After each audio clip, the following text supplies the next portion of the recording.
Ces cadres professionnels sont des outils qui arrivent à point nommé.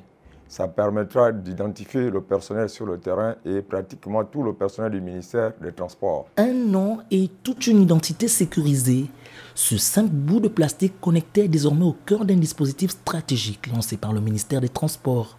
Le QR code est un outil numérique pensé pour restaurer la confiance, la traçabilité et la vérité dans les rangs du service public.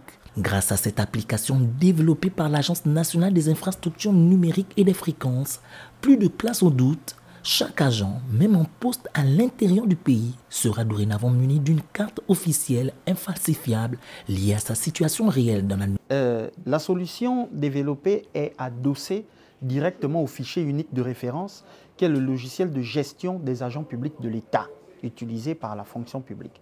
C'est pour ça qu'en tant que centre délégué de gestion, c'est la Direction centrale des ressources humaines qui hérite de la gestion de l'édition de ces cartes professionnelles. Accessible en ligne, protégée par des standards de cybersécurité avancés, cette application a été conçue pour rassurer.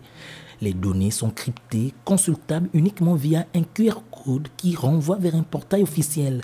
La Commission nationale de protection des données à caractère personnel et le ministère de l'Intérieur ont été saisis pour garantir la conformité. Notre application, celle de l'État aujourd'hui, est sécurisée. Les données sont disponibles, quel que soit le navigateur, quel que soit l'outil que nous utilisons, que ce soit un poste fixe, un ordinateur portable, vous pouvez avoir accès à ces données. Elle est sous la gestion de la Direction centrale des ressources humaines.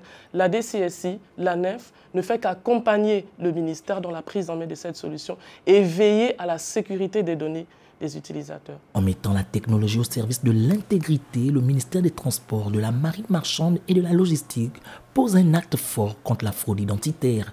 Car moderniser, ce n'est pas seulement aller plus vite, c'est aussi aller plus juste.